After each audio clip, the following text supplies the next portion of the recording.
역대 최대 규모의 횡령 사건이죠. 오스템 임플란트 횡령 사건.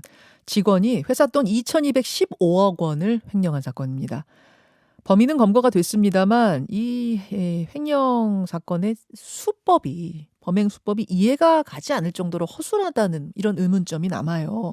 게다가 이 횡령 직원의 아버지가 어제 유서를 남기고 스스로 목숨을 끊는 일까지 발생을 했습니다. 이 사건의 미스터리 지금부터 짚어보죠. 한국형사정책연구원 승재현 연구위원 연결이 되어 있습니다. 승 연구위원이 나와 계세요. 네, 안녕하십니까.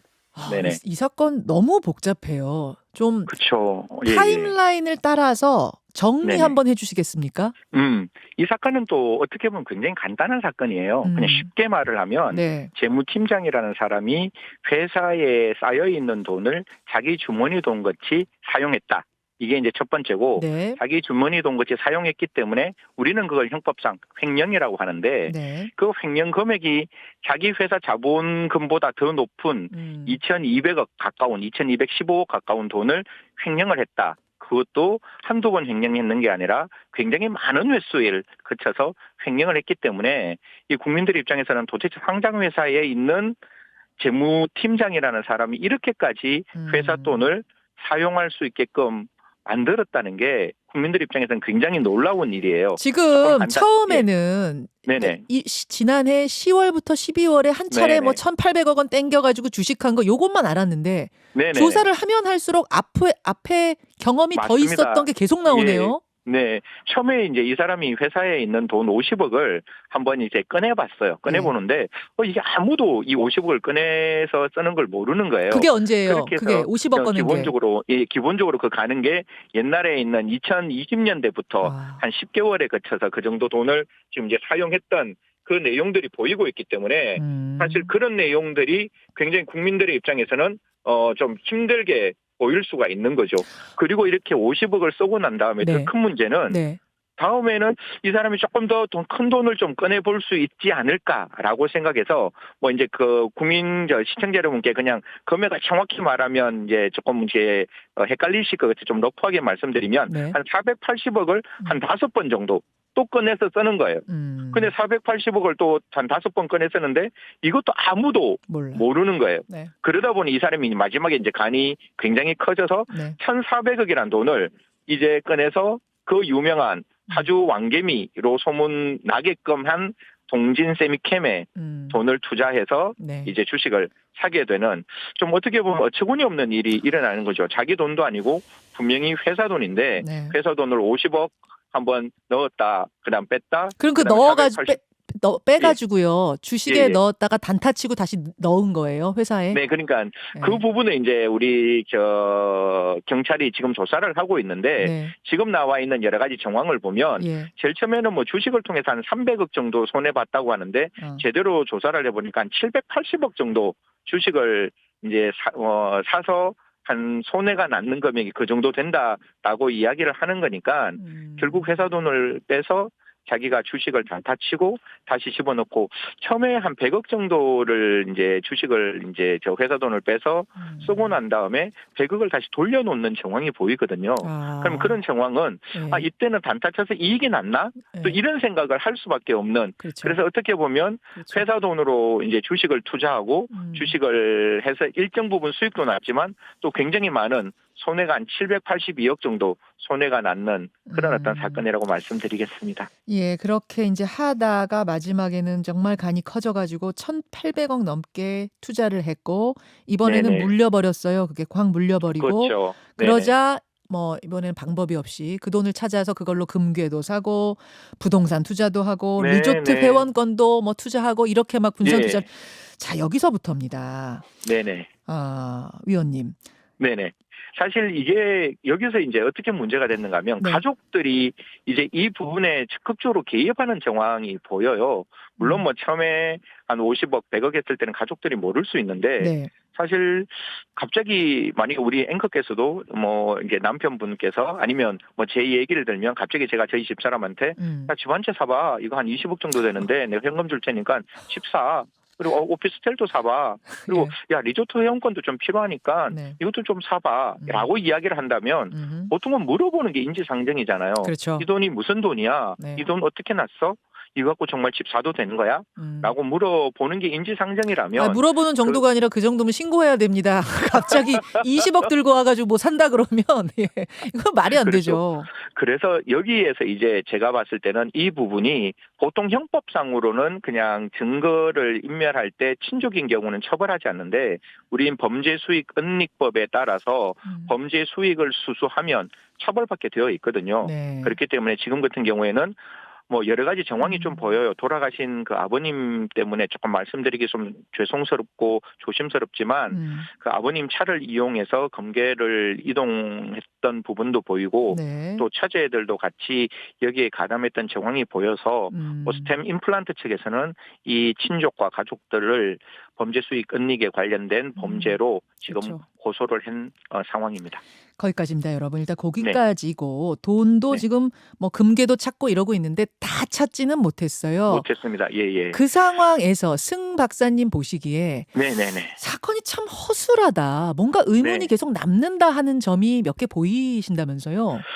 저는 뭐 이게 어떻게 보면 정말로 영리할 수도 있고 한편으로 보면 정말로 이렇게까지 허술할 수 있을까라는 두 가지 감정이 드는데요. 첫 번째는 이 동진 세미캠에 투자를 하고 난 다음에 뭐 이 말씀드리면 뭐 범죄 수법을 이야기하는 거라 조금 그렇지만 보통 일반인이면 그렇게 주식을 투자했다가 물리면 그 주식의 1,112억 정도를 돈을 이제 그 매수를 해서 가지고 있으면 첫 번째 해외로 갈 생각을 할 수가 있잖아요. 그렇죠. 근데 이 사람은 전혀 해외로 갈 생각도 없고 이게 문제가 발생했을 때 그러니까 부인에게 일정 부분 그 물건을 그러니까 오피스텔을 사라고 했는 그 집에 세입자를 내보내고 거기에 숨어 있었다라는 거거든요. 거기 숨어 있다가 들켜서 바로 잡혔잖아요. 예. 이게 두 가지인 거예요. 정말 머리가 똑똑하면 바깥에 나오면 들키잖아요. 그렇죠. 근데 부인이 근처에 있으니까 부인이 계속 음식을 사주거나 어떤 뭐 생필품을 제공하면 바깥에 나올 필요가 없거든요. 등잔 밑이 어두워서 거기에 숨었다고 생각할 수도 있는데 또 한편으로는 충분히 아까 제가 말씀드렸잖아요. 기간에 어떤 여유가 있으면 거기가 아니라 다른 곳으로 옮겨갈 수도 있는데 굳이 왜 등잔 밑이 어두운 그 집을 선택했을까? 이게 첫 번째 제가 갖고 있는 의문이고. 그 정도 돈이 있으면 밀항이든 뭐든 시도할 정도의 시간이 됐는데 왜 시도조차 안 했는가 이거 하나 또요.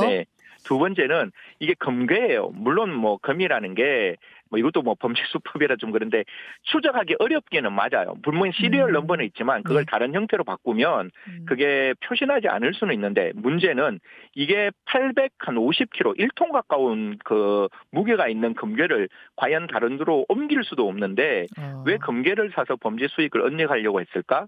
이 부분이 이제 문제가 있고 더더욱 여기서 제가 좀 의문시 내는 것은 그 흔히 말해서 암시장에서 사는 게 아니라 그냥 금거래소에 가서 그냥 돈을 탁 주고 사는 거예요. 암시장에서 산 거 아니에요, 이 금괴? 그러면 그 금거래소에서 샀는 거예요. 그 정식 루트로 샀어요? 정식 루트로? 예. 그러니까 그쪽에서 CCTV도 있었고 거기서 시리얼 넘버까지 있는 금괴로 샀는 거잖아요. 그래서 시리얼 넘버가 있었기 때문에 그 금괴가 다른 데로 넘어가더라도 시리얼 넘버를 체크하면 작물 취득이 되기 때문에 저희들이 금을 추적할 수 있다. 이렇게 이야기를 했는 거거든요. 몰라서 그랬을 가능성 없겠어요? 몰라서? 만약에 아까 제가 말씀드렸잖아요. 뭐 그렇게 돈을 많이 회사 공금을 이렇게 왔다 갔다 했다는 재무팀장인데 이거를 정말로 몰랐다면 그야말로 되게 허술하다라는 생각이 들 수밖에 없는 것이고 그런다면 왜 이렇게 허술하게 범죄를 사후에 진행을 했을까라는 점을 좀 이렇게 구체적으로 경찰이 밝혀줘야 된다. 지금 우리 앵커하고 저하고는 일반적으로 굉장히 이게 화이트 칼라 범죄잖아요. 횡령이란 범죄가. 그러면 흔히 말해서 지능범죄인데 지능범죄를 했는 사람이 그 범죄 후의 정황이라는 거는 흔히 말해서 일반 그냥 그 지능범이 아닌 다른 범죄 형태의 모습을 보이고 있다 보니까 이게 도대체 앞뒤가 왜 이렇게 맞지 않는 거지? 한 자본금 2,215억 정도의 횡령을 했는 사람의 모습으로는 좀 이렇게 보기 좀 어렵지 않느냐라는 것과 마지막 한 가지만 말씀드리면 이게 돈이 였다, 그냥 돈이 들어갔다 나왔다를 하는 거잖아요. 네. 그러면 뭐 보통 상장회사 같은 경우에는 그 돈의 흐름을 추적할 수 있는 방법이 네. 뭐 예를 들어가 A라는 사람이 돈을 쓰면 뭐 국장이라든가 부사장이라든가 사장이 다 결제를 하도록 되어 있는 거잖아요. 그렇죠. 근데 이만큼 돈을 넣었다 뺐다 했는데 한 번도 이게 들키지가 않아요. 예, 예. 그러면 예. 전체의 그 과정이 셧다운을 시킬 수 있는 권한이 있는 사람 이야지 이게 가능한 거잖아요. 그렇죠. 그러니까 이게 혼자 하기에는 이 많은, 흔히 말해 CCTV라고 하면 네. CCTV 전체가 다 꺼져야 되는데 하나의 CCTV가 꺼지는 건 이해가 되더라도 또 한 번에 CCTV가 전체가 꺼지는 건 이해가 되더라도 어떻게 이렇게 수많은 기회에 수많은 방법이 있었음에도 불구하고 한 번도 그 CCTV가 이런 어떤 불법적인 자금의 흐름을 과연 확인하지 못했을까?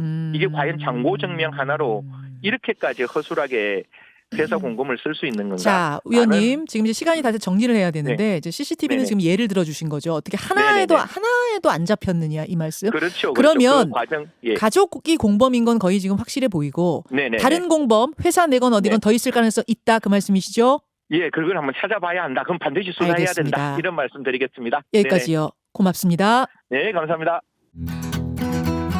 김현정의 뉴스쇼는 청취자 여러분의 참여로 이루어집니다. 트위터, 페이스북, 레인보우 게시판, 그리고 단문 50원, 장문 100원의 유료 문자 샵 1212, 우물정 1212 통해 참여하실 수 있습니다. 김현정의 뉴스쇼, 여러분과 함께 만듭니다.